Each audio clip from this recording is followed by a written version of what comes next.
Hai korang, saya Ain, saya dari PJ Sound and Light. Hari ni kita nak unboxing satu produk baru dari brand Blackline, iaitu speaker stand bag.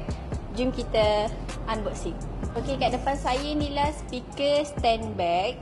Dia ada dua zip, dua kompartmen, satu pemegang dan satu strap.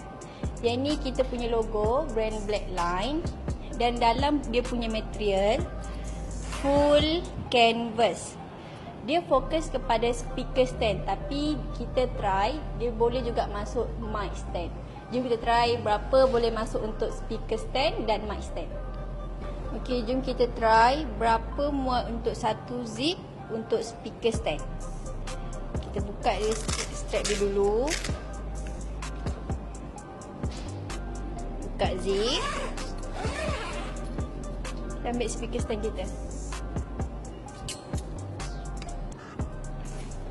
Masukkan. Susah dah elok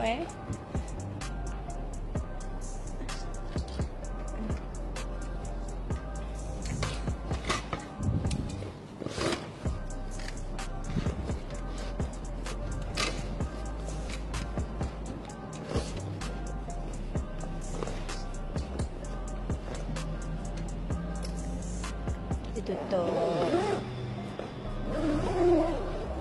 Okey, dah siap. Okey, sekarang kita jom try untuk masuk mic stand pula. Okey, sekarang kita nak try masukkan berapa boleh masuk untuk mic stand. Kita buka dulu. Kita cuba masukkan dulu. Satu.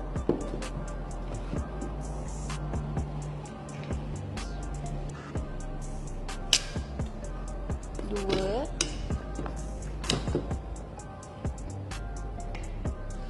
Dan tiga. Kalau tengok pada saya kat sini, tiga ni dia dah cukup. Tapi terpulang tengok pada korang punya size mic stand.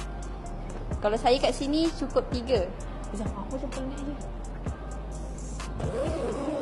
Kita tutup.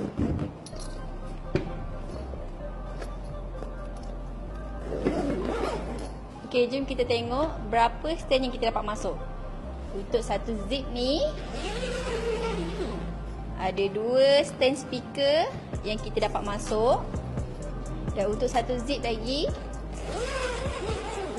kita dapat masuk 3 mic stand.